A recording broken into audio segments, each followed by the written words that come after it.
On dit toujours que entre deux pays, il n'y a pas vraiment des amis, ce sont les intérêts qui comptent. Et je pense que par rapport aux intérêts, je crois que les intérêts seront partagés entre le Congo et les États-Unis.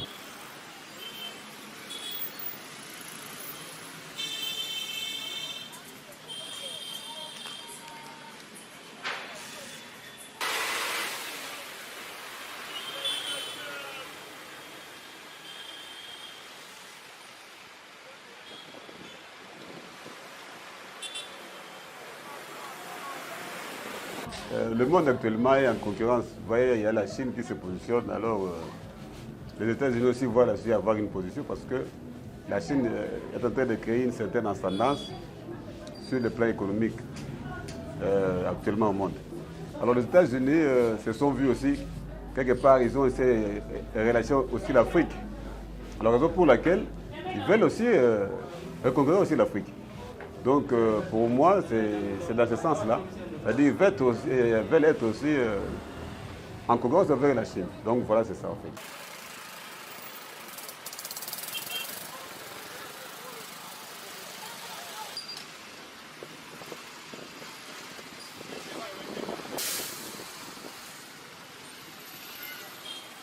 Trump, c'est un homme d'affaires en fait. À part être président, Trump, c'est un homme d'affaires.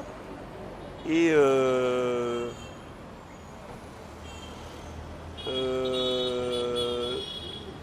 qu'il voudrait justifier, je ne sais pas, mais Trump veut tout simplement prouver aux yeux du monde qu'il est la solution à des problèmes, aux conflits et à la paix, à la stabilité du monde.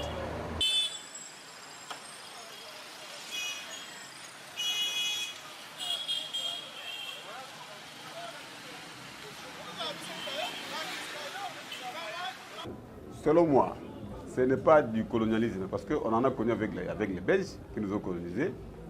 Ils ont pris ce qu'ils avaient pris. Aujourd'hui, la ville de la Belgique, en prenant l'exemple de Bruxelles, la ville de Bruxelles s'est construite avec du matériel qui venait de la RDC. À l'époque, on appelait ça Congo belge. Ils ont fait ce qu'ils ont fait. Ils ont construit ce qu'ils pouvaient construire. Alors, non seulement les Belges, il y a aussi les Rwandais aujourd'hui. Ils prennent ce qu'ils peuvent prendre et ils ne donnent rien. Il y a des gens qui meurent le matin, midi, soir. Au moins avec Trump, ça dit que ça sera du 50-50. Et il faut donner l'argent et puis il faut prendre le matériel, les minéraux. Donc ça veut dire que ça ne sera pas gratuit.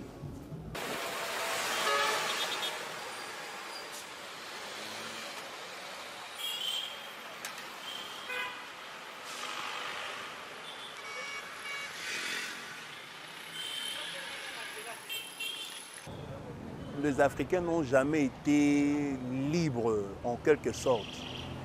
Et que tous nous savons que les Américains étant la première puissance mondiale et par rapport à la guerre froide, déjà les Américains avaient une main mise sur la RDC par rapport à ce que nous savons par rapport à la guerre froide sur le Japon.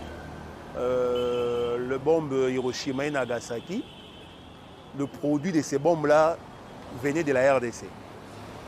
Et on sait qu'il y a eu relâchement à un certain temps des États-Unis par rapport à la fin de la guerre, froide. Et dire que si je doute de leur sincérité, je dirais en quelque sorte oui.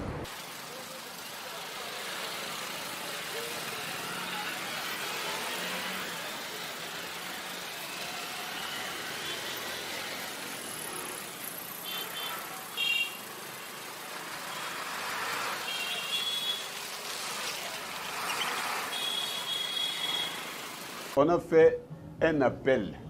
On pouvait aussi bien aller à la Russie.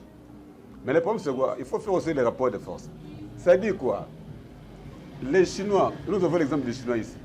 il y a beaucoup de conflits chez les Chinois. Les Chinois ont un problème de SMIC, c'est-à-dire les Chinois ne payent pas bien. Un Américain, si vous travaillez avec eux, bien sûr, il va avoir, c'est une grande puissance. Il y a toujours un qui va dominer. Mais pour nous, l'essentiel, c'est qu'on se retrouve dans cette histoire. Que cet argent-là va nous aider à améliorer nos infrastructures. Ça va nous aider à développer aussi notre économie. Ça va nous aider à développer beaucoup de secteurs qui souffrent actuellement dans notre pays. Donc voilà.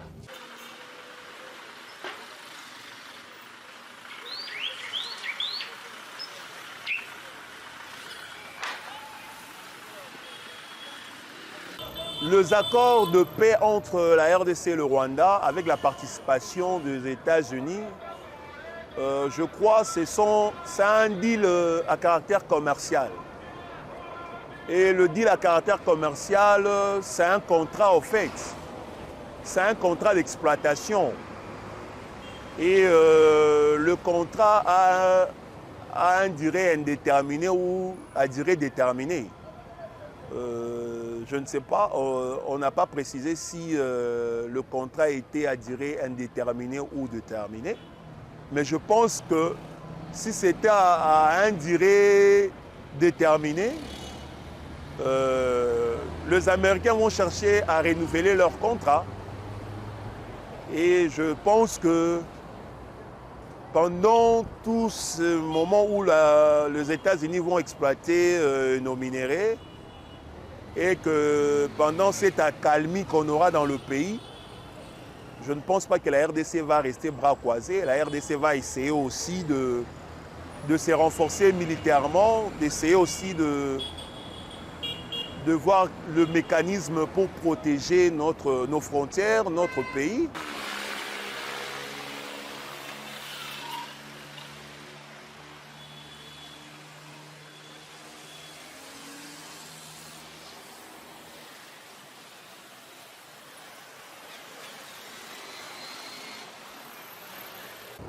Dire que le gouvernement, si le gouvernement devait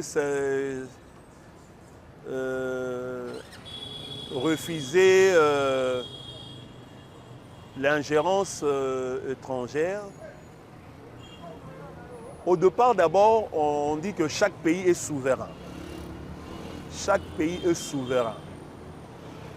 Et comme chaque pays est souverain,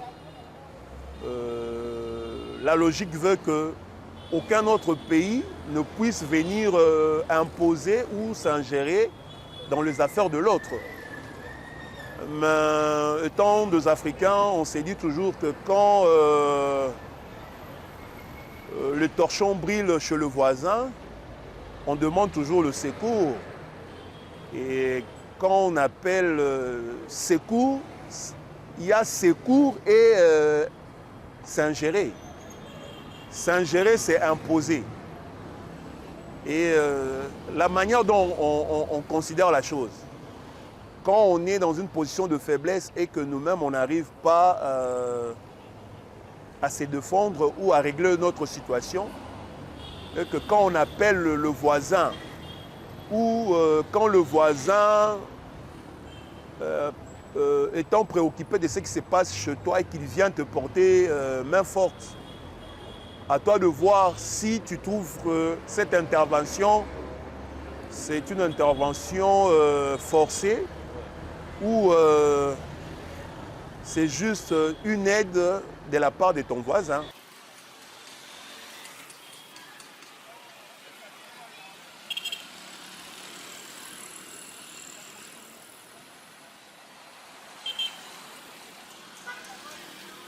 On a connu les démocrates ici. La guerre de l'Est, ce sont les démocrates qui cautionnent cette guerre. Trump, il est venu, il a compris que les États-Unis est en train de perdre avec ses compères démocrates qui sont en train de financer un meurtrier qu'on ne peut pas citer les noms, que vous connaissez même les noms. Alors, c'est qu'eux, ils ont vu que non, si nous lâchons le Congo risque d'aller vers la Russie risque d'aller vers la Chine. Déjà vers la Chine, on a déjà connu une expérience avec l'ancien président, ça n'a pas bien marché. Alors la Russie aussi, il y avait des pourparlers, bon. Et aussi, les conditions, c'est pas aussi bien. Mais avec les Américains, c'est quand même favorable. Voilà.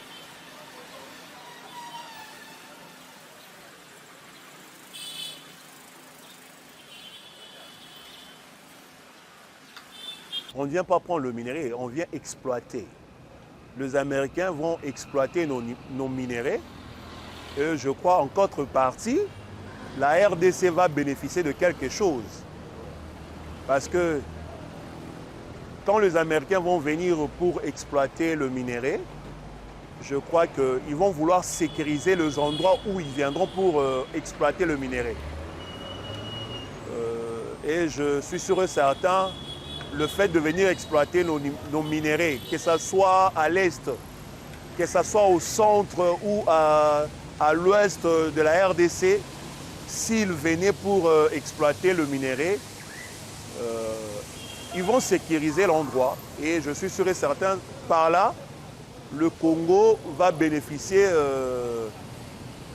de la sécurité ainsi que d'un investissement venant des États-Unis.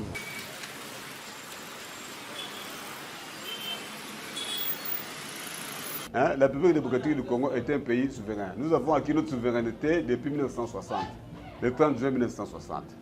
Alors, nous ne dépendons pas d'un État. Et nous ne subissons pas aussi des pressions d'un État. Mais nous sommes dans un monde où il faut avoir des alliances, il faut avoir une intégration sous-régionale, régionale et mondiale.